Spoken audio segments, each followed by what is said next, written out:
Salmo 128, do versículo 1 ao versículo 6, diz assim: Bem-aventurado aquele que teme ao Senhor e anda nos seus caminhos. Do trabalho de suas mãos comerás, feliz serás e tudo te irá bem. Tua esposa no interior de tua casa será como a videira frutífera, teus filhos como rebentos da oliveira à roda da tua mesa. Eis como será abençoado o homem que teme ao Senhor. O Senhor te abençoe desde Sião, para que vejas a prosperidade de Jerusalém durante os dias de tua vida. Veja os filhos de teus filhos, paz sobre Israel. Até aqui.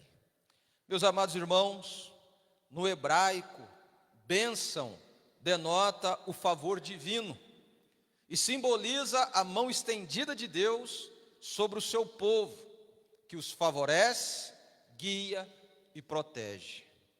O Salmo 128 descreve a felicidade de uma família que se alegra, teme e que depende de Deus e que anda pelos caminhos estabelecidos por Deus, e que por isso o próprio Deus, sem reservas, abençoa ricamente a família do seu servo.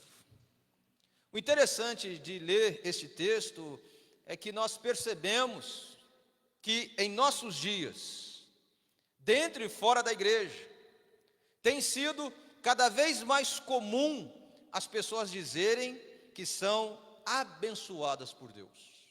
Eu ouço isso sempre, e certamente você também ouve isso. Pessoas que não frequentam a igreja, pessoas que frequentam a igreja, elas falam: graças a Deus estou sendo abençoada, ou graças a Deus, Deus tem me abençoado.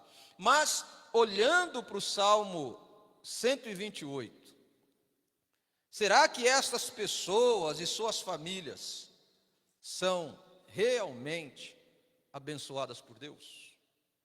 Com base naquilo que a princípio o Salmo 128 nos ensina, olhando para o Salmo 128 e não para essa cultura popular, religiosa que nós temos hoje, olhando para o Salmo 128, pode-se afirmar de fato que as famílias, de um modo geral, são de fato abençoadas por Deus?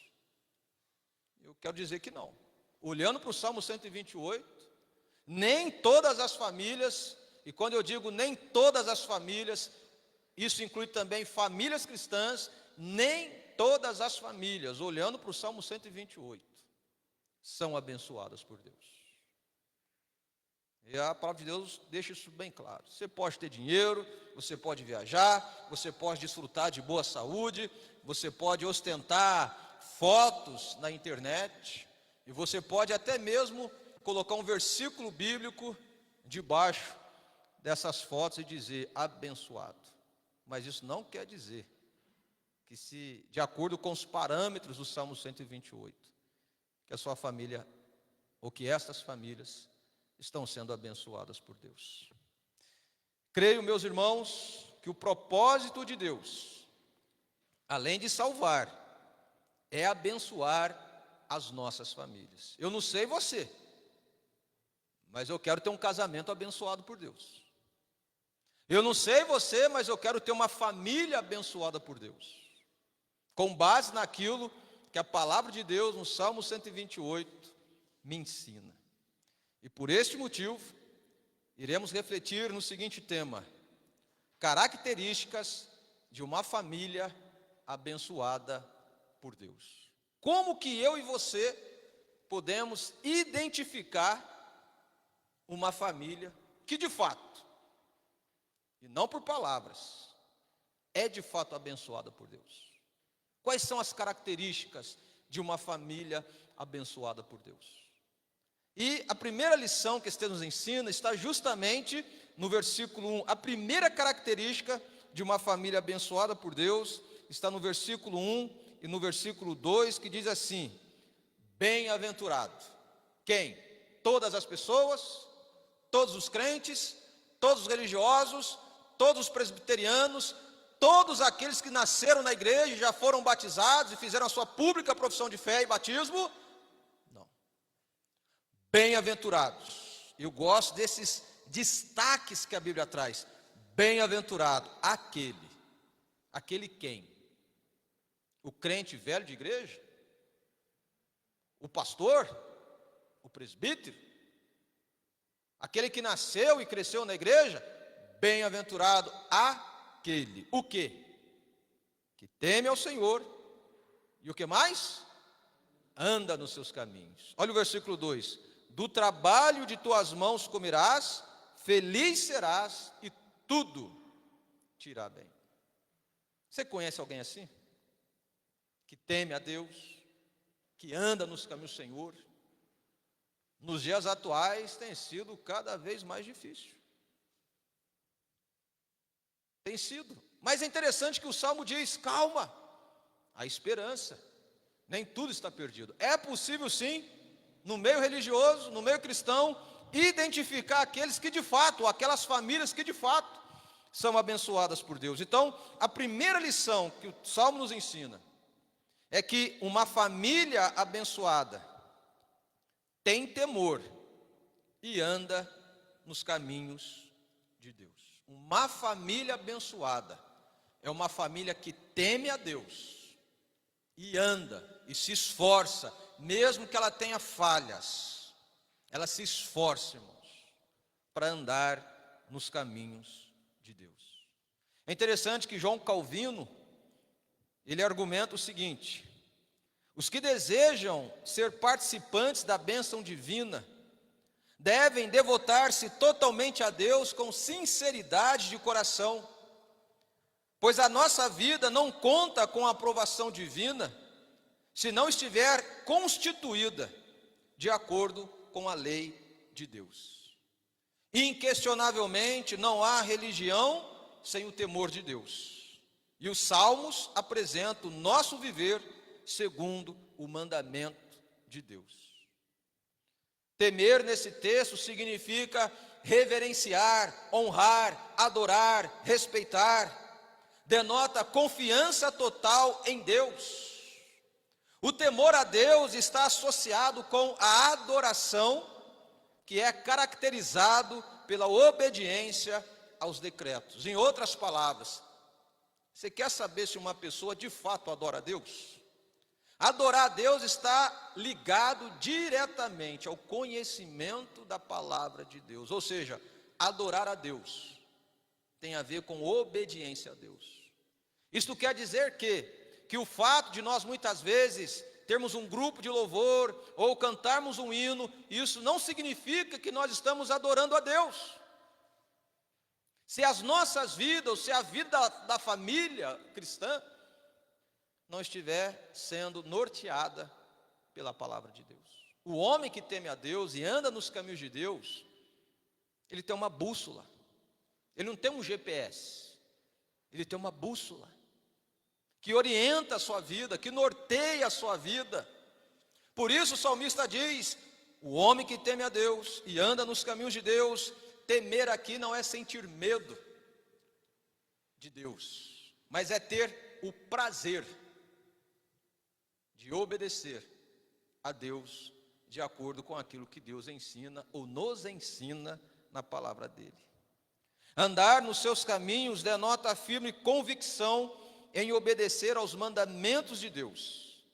E aquele que assume este compromisso torna-se uma pessoa mais do que feliz, pois o seu contentamento, a sua felicidade, não está nas realizações e conquistas pessoais, mas antes de tudo, está na lei do Senhor, como nos ensina o Salmo 1.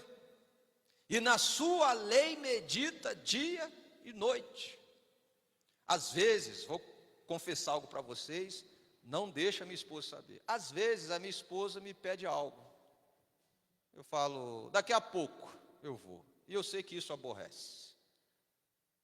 E eu, por saber que às vezes isso aborrece, às vezes eu estou lá no meu escritório, sinto um incômodo e vou lá e faço. Eu creio que essa atitude, ainda que seja simples, é prazerosa para ela. Assim como também, às vezes eu chego em casa, ou às vezes saio lá do meu escritório, e ela fala: adivinha o que eu fiz para o almoço? E ela fez batatinha frita, 1, 2, 3, com aquele sorrisinho. E eu vou contar um segredo para vocês: eu gosto de batatinha frita. Isso é prazeroso. Agora imagine Deus, irmãos, sentindo prazer em nós, sentindo alegria em nós, sentindo prazer e felicidade naquela família que obedece a sua palavra, que procura fazer aquilo que agrada a Deus, andar nos caminhos. Não é à toa que, por exemplo, no livro de Provérbios, o pai, quando ele está aconselhando o filho dele, ele dá um conselho interessante. Ele fala assim para o filho: filho, sobre tudo que se deve guardar, guarda o seu coração. Retira o teu pé do mal. Não olhe nem para a direita, nem para a esquerda. Segue o caminho reto. Se o filho fizesse isso, obedecendo ao seu pai, o pai sentiria prazer. Mas é isso que nós temos visto nos dias atuais, no meio das famílias que se dizem cristãs. Nesse sentido, então, será que as pessoas que se dizem abençoadas por Deus têm compromisso com a palavra de Deus? Será, meus irmãos, que toda família que se diz cristã tem compromisso com a palavra de Deus? O fato, por exemplo, de muitas pessoas não terem vindo hoje no culto, talvez é uma evidência clara, exceto em alguns casos, de que muitas famílias, meus irmãos, não estão nem aí para as coisas de Deus, mas elas dizem: sou abençoada. E contrariando as expectativas, com base na palavra de Deus, nós podemos dizer: você pode se considerar abençoado, mas à luz da palavra de Deus, não é. Porque quem é abençoado tem compromisso com Deus. Tem compromisso. E o que a gente tem mais visto hoje, nos dias atuais, é justamente o contrário. Essa falta de compromisso, essa falta de temor a Deus. Se a gente for fazer talvez aqui uma Olimpíada bíblica, e a Olimpíada tem como regra o conhecimento da palavra de Deus. Quantos talvez vai conseguir chegar no final? Tem família crente, irmãos, que tem tempo de igreja, e é triste dizer isso, não conhece a Bíblia, conhece as novelas da Universal, conhece o The Chosen, mas não conhece a palavra de Deus, não tem intimidade com a palavra de Deus. O versículo 2 aponta para a consequência daquele que teme e anda nos caminhos do Senhor. Ou seja, o resultado é que ele será abençoado por Deus no trabalho, para que possa ter condições de extrair o seu sustento, para manter a sua família. É interessante essa dinâmica: bem-aventurado aquele que teme ao Senhor e anda nos seus caminhos. Aí vem a consequência. O que vai acontecer? Do trabalho das suas mãos comerás. Não vai precisar enganar ninguém, não vai precisar passar perna em ninguém. Isso me faz lembrar, e provavelmente, ou talvez, o salmista estivesse pensando em José. A Bíblia diz que José, tudo o que ele fazia, a mão de Deus era com ele. José estava preso, Deus abençoou José na prisão. José estava na casa de Potifar, Deus abençoou não somente José, como toda a casa de Potifar, por causa de quem? De José. Faraó tem um sonho, fica louco, perdido, quer matar todo mundo. Deus usa José para fazer o quê? Abençoar o Egito, porque a mão do Senhor era com ele. E o mais interessante, quando você estuda a biografia de José, José tinha tudo para ser revoltado, mas ele é um homem que temia a Deus, e por causa disso, a mão do Senhor era com José em tudo que ele fazia. E esse em tudo, irmãos, era a coisa certa, viu? É coisa certa. Ah, então eu posso roubar, eu sou crente. Não, irmão, aí Deus não vai abençoar, não. Isso aí é malandragem. Tá bom? Se você conhece a palavra de Deus, você vai andar nos caminhos de Deus. E como que esse texto se aplica a nós? Vivemos uma época de crise econômica e política. A cada dia aumenta o desemprego em nosso país e a inflação, consequentemente, tem aumentado o preço dos produtos, principalmente dos alimentos. Está caro ou não está? Misericórdia, eu fiz uma compra ontem, pouca coisa, nem enchi a sacolinha, Márcia Jorge. 300 conto, falei, meu Deus do céu. Então as coisas, a gente vive no mundo, irmãos, manchado pelo pecado. E por causa disso, muitas pessoas, mesmo aquelas que se dizem cristãs, são capazes de fazerem qualquer coisa para se manterem no mercado de trabalho, para garantirem os seus empregos e para conseguirem de alguma forma mais dinheiro. Há pessoas que são capazes até mesmo de fazerem coisas ilícitas para sustentarem as suas famílias ou simplesmente para alimentarem as suas vaidades. Eu não sei quem já assistiu aquele programa de TV a cabo. Tem um programa que se chama Operação Fronteira. Eu acho que a Roberta chorou, porque a Polícia Federal, se eu não me engano, do Rio Grande do Sul ou do Paraná, parou um caminhão. E na hora que ele abriu a carga do caminhão, estava carregado de drogas. Só para vocês terem uma ideia, 57 milhões de droga. Aí a fala do motorista foi: eu acabei com a minha vida. 35 anos de caminhoneiro. É a primeira vez que eu faço. 57 milhões de drogas, irmãos. Aí Roberto falou assim: imagina a família desse homem como vai ficar. Aquele que teme a Deus, irmãos, não precisa carregar carga de drogas. Não precisa transportar nada ilícito. Não precisa fazer nada que possa prejudicar a sua família. Aquele que teme ao Senhor e anda nos seus caminhos, ao invés de adotar comportamentos e atitudes pecaminosas, ao invés de correr atrás do vento, por conhecer a palavra, sabe que Deus não deixará faltar nada sobre a sua mesa. Ele aprende em períodos de crise, a exemplo do apóstolo Paulo, a viver contente em toda e qualquer situação, pois sabe que é Deus quem o fortalece, e que Deus em Cristo suprirá todas as suas necessidades. Esse mês, estava lá fechando a conta, e falei, meu Deus do céu, esse mês vai ser apertado.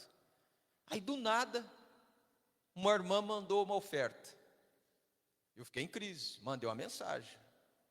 Irmã, você não mandou para a conta errada, não? Mostrei para a Roberta entrou em contato com a irmã falou assim, eu senti no coração de dar essa oferta para vocês. Deus supre as nossas necessidades, irmãos. Deus supre. Você crê que Deus pode suprir suas necessidades, as necessidades da sua família? Deus supre, irmãos. Ele faz milagres. A gente não precisa. Aquele que teme a Deus, aquela família que teme a Deus e que anda nos caminhos do Senhor, sabe que Deus é poderoso para fazer infinitamente mais.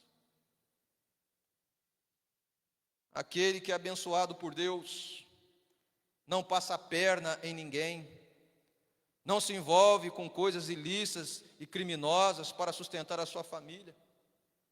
Pelo contrário, ele confia na palavra de Deus. O Salmo 37, versículos 4 e 5 diz: agrada-te do Senhor, e Ele satisfará os desejos do teu coração. Entrega o teu caminho ao Senhor, confia nele, o mais Ele fará. Agradar significa ter grande prazer em Deus. Significa que somente Deus pode orientar as nossas vidas para aquilo que traz honra ao seu nome. Nesse sentido, então, será que todas as famílias, principalmente aquelas que se dizem cristãs, se agradam, entregam e confiam realmente em Deus? A pessoa fala que é abençoada, mas não confia em Deus. A pessoa fala que é abençoada, mas está correndo atrás de um monte de coisas. Sabe por que Deus, na história do povo dele, colocou o povo dele no deserto? Primeiro, para ensiná-los a confiar na palavra dele. E segundo, para ensiná-los a depender dele. A gente está peregrinando neste mundo, irmãos. E sabe quem é que nos sustenta neste mundo? Deus. Sabe quem é que nos ensina a depender, não das coisas deste mundo, mas do pão que desce do céu? É Deus. Ter muito dinheiro, morar numa bela casa, ter um ótimo emprego, ter sucesso financeiro e profissional e satisfazer todas as vaidades do coração, não significa ser abençoado por Deus. Pois se assim fosse, muitos criminosos não seriam presos, muitas pessoas não amariam o dinheiro, não correriam atrás do vento, não se prostituiriam, não haveria crimes, e muito menos corrupção. Eles não iriam desviar o dinheiro dos aposentados, do INSS, como aconteceu. Mas eles estavam lá achando que era abençoado. Deus olha para essas coisas, irmãos, e aquilo que muitas pessoas chamam de bênção em suas vidas, Deus trata severamente como maldição. Aquele que é abençoado por Deus não pode viver segundo os rudimentos deste mundo, mas deve viver de modo que o Senhor seja glorificado. Caso contrário, como Deus poderá derramar bênçãos sobre uma família que não anda nos seus caminhos? Como que Deus pode abençoar uma pessoa que não tem prazer na lei dele? Você convida alguém para a sua casa que não gosta da sua família? Não. Então, se a pessoa não quer saber de Deus, Deus certamente não vai abençoar.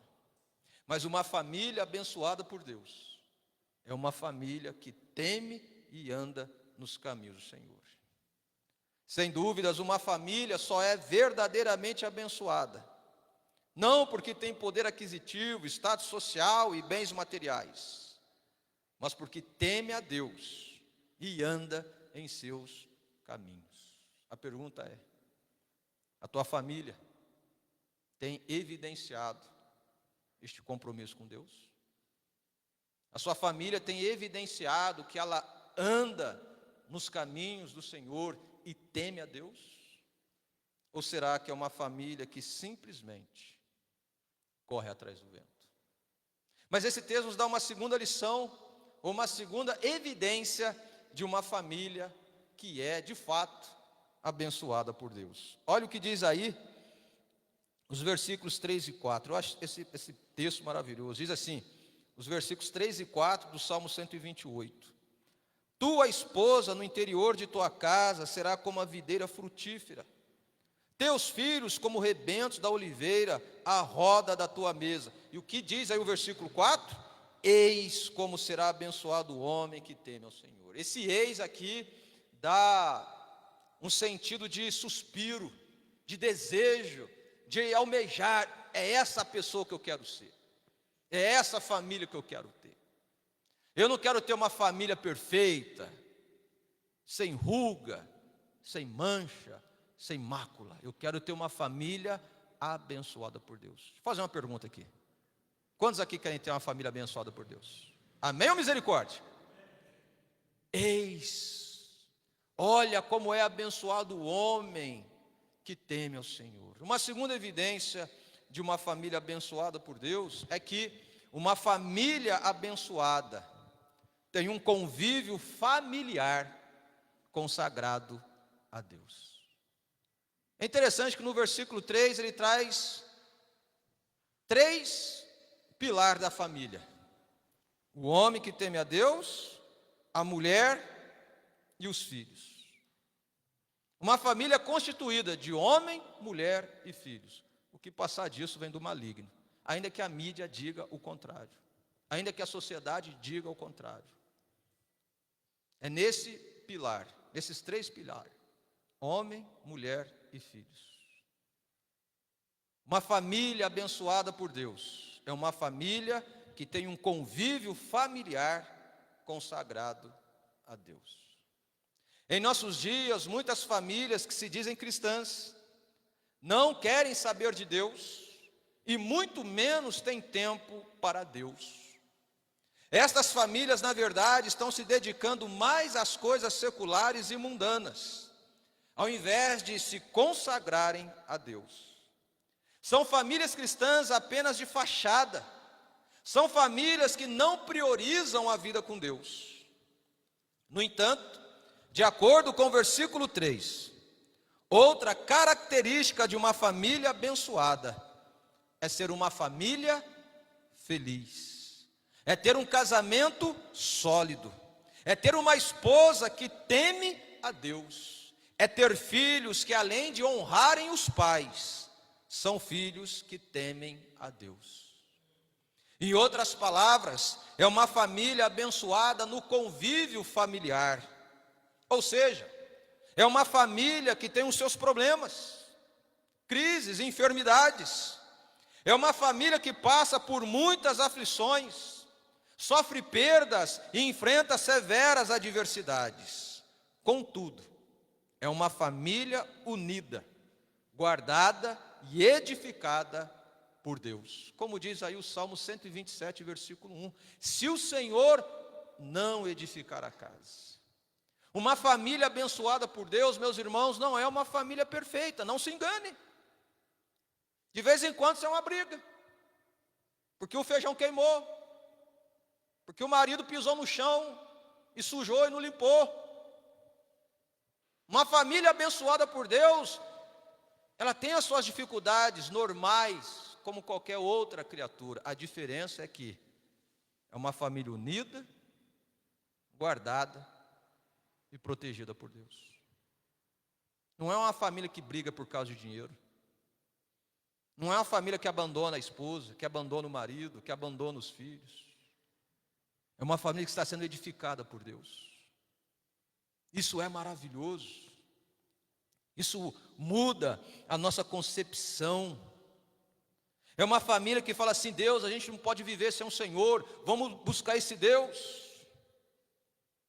É uma família, irmãos, que não se deixa corromper pelas coisas do mundo, mas que se consagra a Deus, a exemplo de Josué. Lá em Josué capítulo 24, versículo 16, Josué convoca toda a nação a tomar uma decisão. Ele fala assim: vocês têm que tomar uma decisão. Ou vocês servem aos deuses pagãos, ou vocês servem somente a Deus. Eu não sei qual é a decisão que vocês vão tomar, mas eu e minha casa serviremos ao Senhor. Irmãos, vou fazer uma pergunta provocativa aqui. Será que todos os presbiterianos estão de fato servindo a Deus somente? Ou será que eles estão adorando outros deuses? Seus próprios ídolos. Josué diz: não sei vocês, mas eu e a minha casa serviremos ao Senhor. Ou seja, Josué consagra a sua família a Deus. Mas um outro exemplo que eu gosto muito e admiro e sempre estou citando ela é Ana. Qual é a primeira coisa que Ana faz depois que o filho desmama? Está lá em 1 Samuel capítulo 1, versículo 28. Ela devolve o filho para Deus. Ela fala assim: do Senhor pedi. O Senhor já me deu o prazer de ser mãe. Tudo o que eu queria era ser mãe. Deus já me fez mãe. Está aqui o filho, Deus, para que ele cresça nos teus caminhos. Você teria coragem de entregar o seu filho para Deus? A gente vive num mundo, irmãos, onde os filhos estão sendo entregues a tantas coisas, estão sendo dedicados a tantas coisas, e é uma luta interna no coração de muitos pais em consagrar os seus filhos a Deus. Não, deixa ele crescer. Não, ele está muito pequeno. Aí o tempo passa, e a criança cresce nesse lar repleto de desculpas para não ter vida com Deus. Essa criança chega à maioridade, vai querer ter vida com Deus?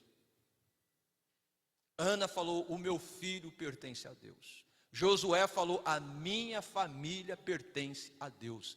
As nossas famílias, irmãos, têm pertencido a quem?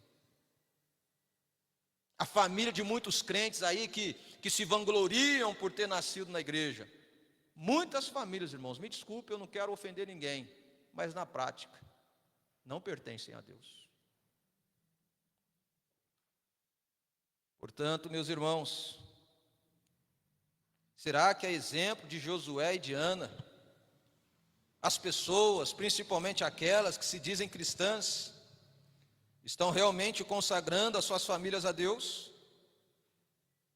Será que consagraram o casamento, o cônjuge e os filhos a Deus?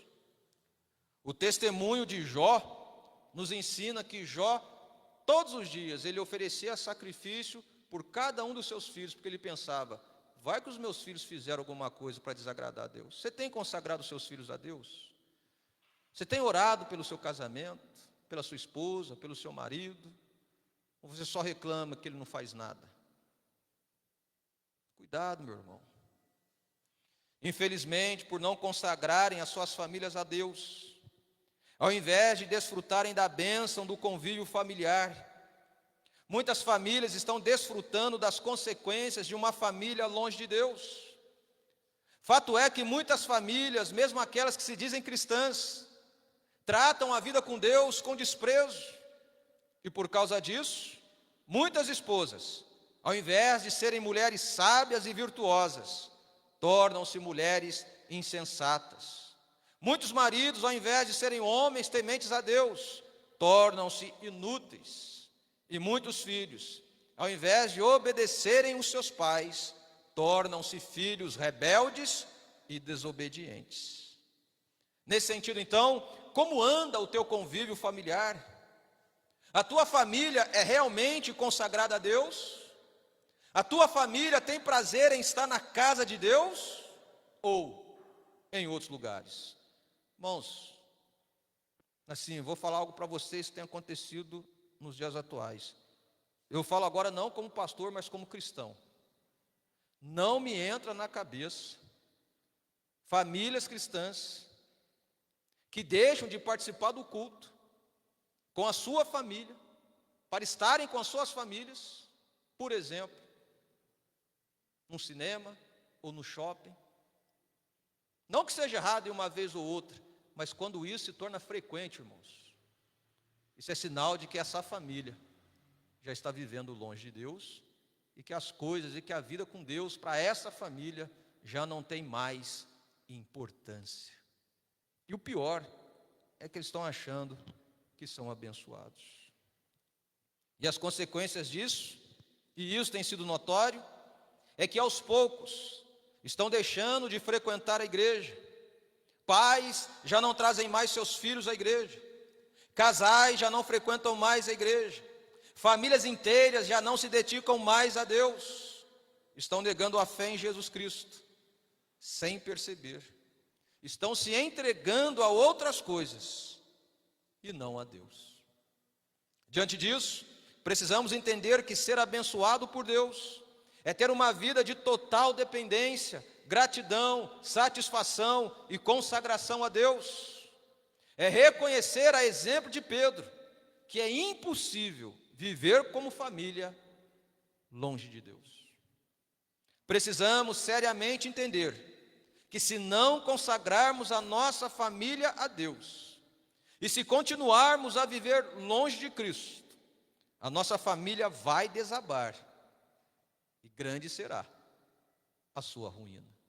Jesus diz: aquele que ouve as minhas palavras é semelhante àquele homem que construiu a sua casa aonde?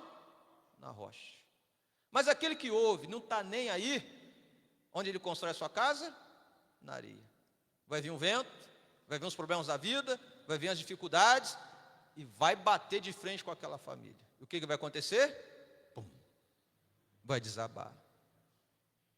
Portanto, as evidências de uma família consagrada e abençoada por Deus no convívio familiar é quando os filhos honram os pais, é quando a esposa é submissa ao seu marido, e o marido, por sua vez, ama a sua esposa como Cristo amou a igreja.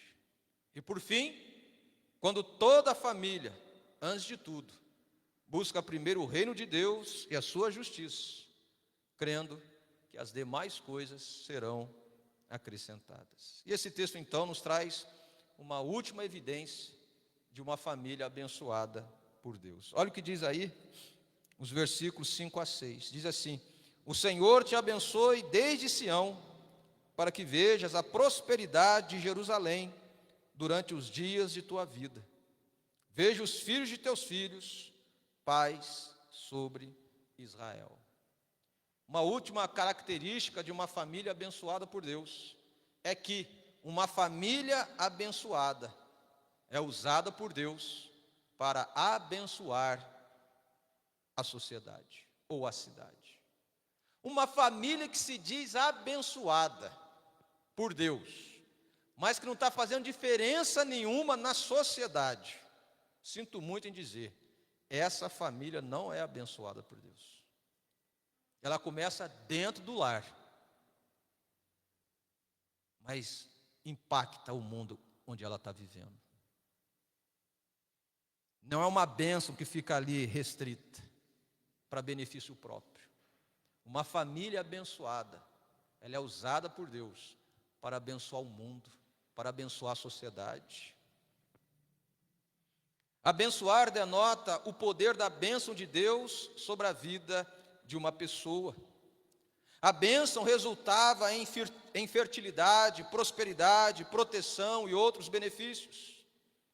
Era essencial que a nação de Israel dependesse unicamente do Deus Todo-Poderoso, cuja bênção ninguém podia revogar e cuja maldição ninguém podia remover. O compromisso com Deus era passado de uma geração a outra, pois não havia nada mais primordial do que viver corretamente para serem dignos de receber a bênção divina.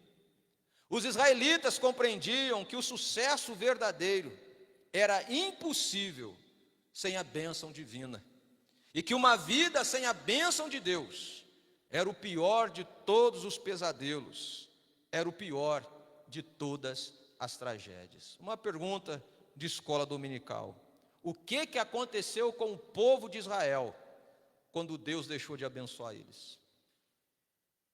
Eles afundaram, irmãos. Eles caíram em desgraça. O salmista no versículo 5 e 6, ensina que uma família abençoada por Deus torna-se um canal para abençoar tanto a cidade de Jerusalém quanto a nação de Israel. Ele apresenta 3 bênçãos. Primeira bênção é a bênção da prosperidade sobre Jerusalém. Segunda bênção é a bênção da longevidade de vida. Quando Deus abençoa o povo com longevidade de vida, o mercado de cosmético quebra. Porque Deus deixa a pele do seu povo bonita. A ideia aqui é de quando Deus cuidou do povo dele no deserto durante 40 anos. E quem conhece esse texto, diz o texto, que não envelheceu as vestes, nem estragou a sandália, nem as roupas. Deus preservou a saúde do povo dele no deserto. Nem a pele ressecou. Imagina se Deus revela o segredo do produto que ele passava no povo no deserto. Só Deus pode dar longevidade de vida. E a última bênção é a bênção de paz e de segurança sobre Israel. 3 bênçãos: bênção de longevidade, bênção de prosperidade, bênção de paz e de segurança. Tudo o que nós precisamos hoje. À luz do texto, podemos dizer que a nação brasileira está prosperando? Podemos dizer que a nossa cidade está prosperando? Podemos dizer que o nosso estado está prosperando? Tem segurança e longevidade de vida? Aliás, Já se perguntou por que é que a violência nas escolas tem aumentado? Já se perguntou por que é que o tráfico e o consumo de drogas tem aumentado? Já se perguntou por que é que tantos jovens e adolescentes estão envolvidos em diversos crimes violentos? Não será pelo fato das famílias, ao invés de serem bênção, estão sendo maldição na sociedade? Para o salmista, o centro da atividade de Deus era a família. Na mentalidade hebraica, a família era um pequeno reino. E este reino só poderia ser estável e relevante se fosse governada por Deus. Ou seja, se Deus é poderoso para governar uma família com toda a sorte de bênção, de igual modo, Ele pode, através de uma família, abençoar não só uma cidade, mas o mundo inteiro. Quando você estuda a história de Davi, alguns estudiosos acreditam que a família de Davi era aquela família que estava lá, abandonada, lá no sertãozão de Judá. Ninguém valorizava a família de Davi. Mas Deus fala assim: eu tirei você do último lugar da manada, para te colocar como Israel, como rei sobre Israel. Uma família insignificante tornou um instrumento de bênção na mão de Deus para unir uma nação dividida. Não despreze a sua família, por menor que ela seja, por mais insignificante que ela seja aos olhos da sociedade. Se ela anda nos caminhos do Senhor, se ela teme a Deus, a tua família é uma bomba atômica na mão de Deus. Ai, tem vergonha do meu pai. Não tem vergonha do seu pai, não. Se o seu pai é crente, não tem vergonha dele, não. Se a sua mãe é crente, não tem vergonha dele, não. Se os seus filhos são filhos obedientes, por mais simples que eles sejam, não tenham vergonha dos seus filhos. Se é uma família abençoada por Deus, irmãos, Deus pode usar a sua família para impactar uma cidade. E se for da vontade dele, o mundo. Teme a Deus, irmãos. Diante disso, é incoerente alguém dizer que tem uma família abençoada por Deus, se esta família não for um instrumento de Deus para abençoar a cidade. Nesse sentido, quero fazer algumas perguntas. Seus filhos são bênção na escola ou na faculdade? Ou eles estão envolvidos em casos de bullying? Você é honesto e justo nos seus negócios? Ou é fraudulento e corrupto? Você abençoa o seu emprego, o seu patrão e as pessoas que trabalham com você? Ou você é péssimo exemplo de conduta? A tua família está envolvida em casos de escândalos? Ou é uma família que dá bom testemunho da vida com Deus? Com toda certeza, uma família que é realmente abençoada por Deus é capaz de abençoar não somente uma cidade, mas também um país inteiro. Além disso, se a tua família é abençoada por Deus, em que sentido ela tem contribuído para o bem-estar da sociedade? Inegavelmente, se as nossas famílias forem abençoadas por Deus, toda a cidade será abençoada. Caso contrário, todos nós sofreremos as consequências, como já temos visto acontecer em nosso país. Como que a nossa sociedade pode mudar? E por esse motivo, esta realidade precisa mudar. E esta mudança só será possível se as nossas famílias forem verdadeiramente abençoadas por Deus. Somente quando Deus abençoa uma família com prosperidade, longevidade e paz, esta família se torna um instrumento poderoso nas mãos de Deus, na sociedade, onde estiver inserida.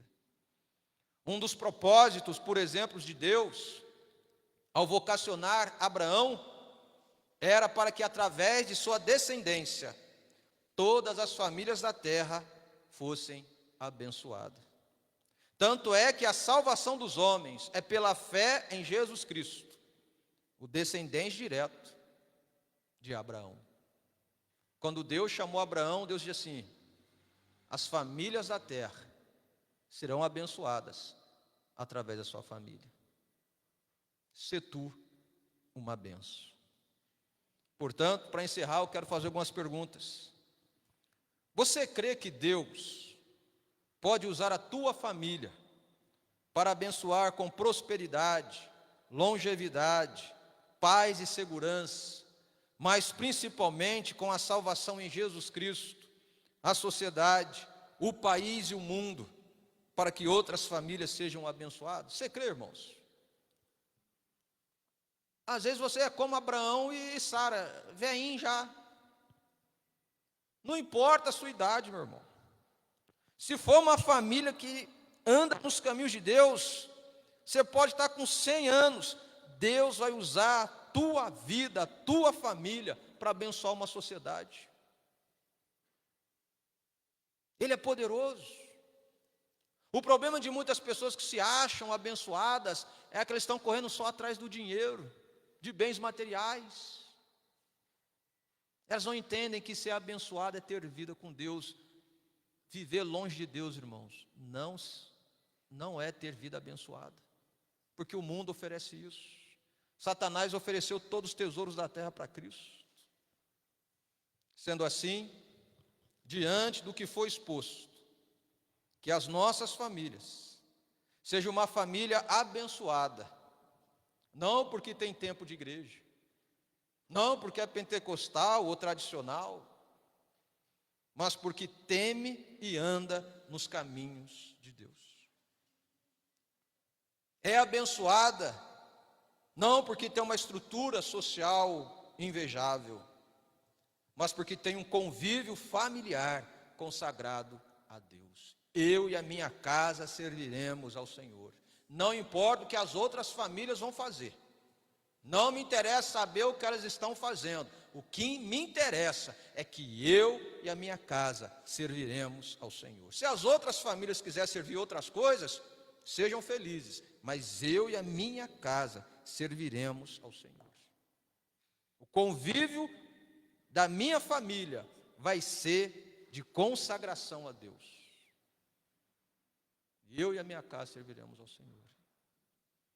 E a minha família, o meu desejo, a minha oração é que a minha família seja um instrumento de Deus para abençoar a cidade, o país e o mundo.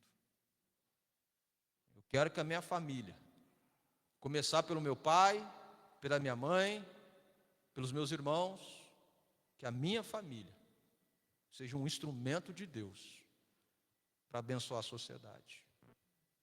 Se o meu filho tem uma posição no seu emprego alto, que ele seja um instrumento de Deus naquela profissão dele.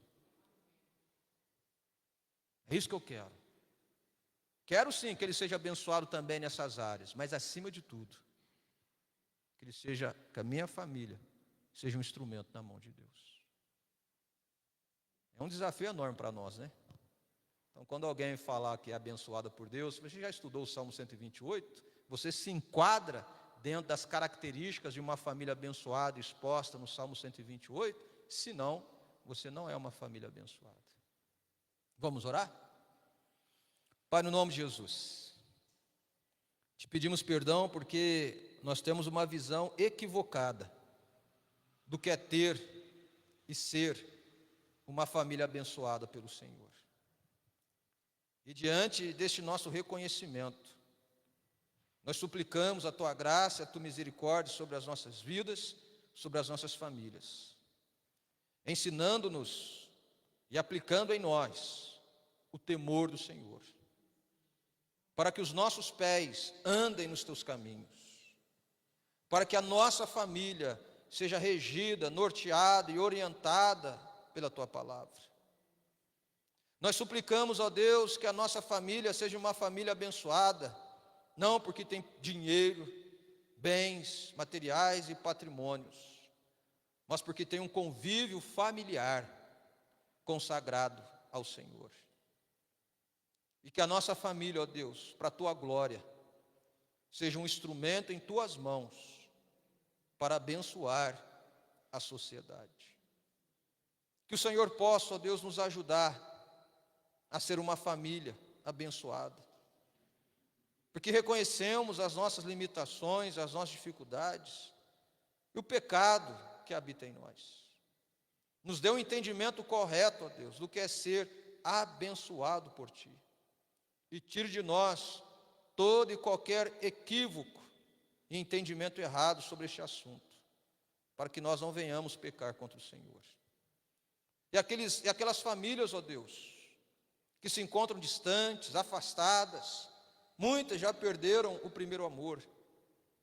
Que seja o Teu Santo Espírito trabalhando nessas famílias, para trazê-las de volta aos Teus caminhos, para ensiná-las a ter um compromisso verdadeiro com o Senhor, para serem de fato uma família abençoada por Ti, ó Deus.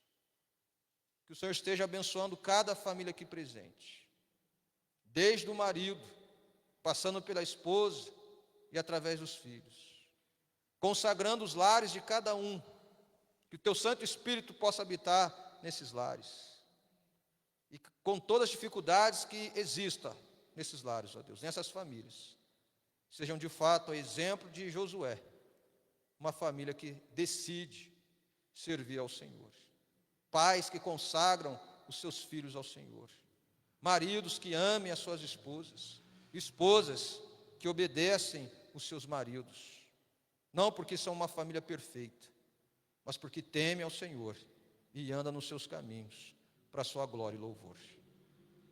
Amém.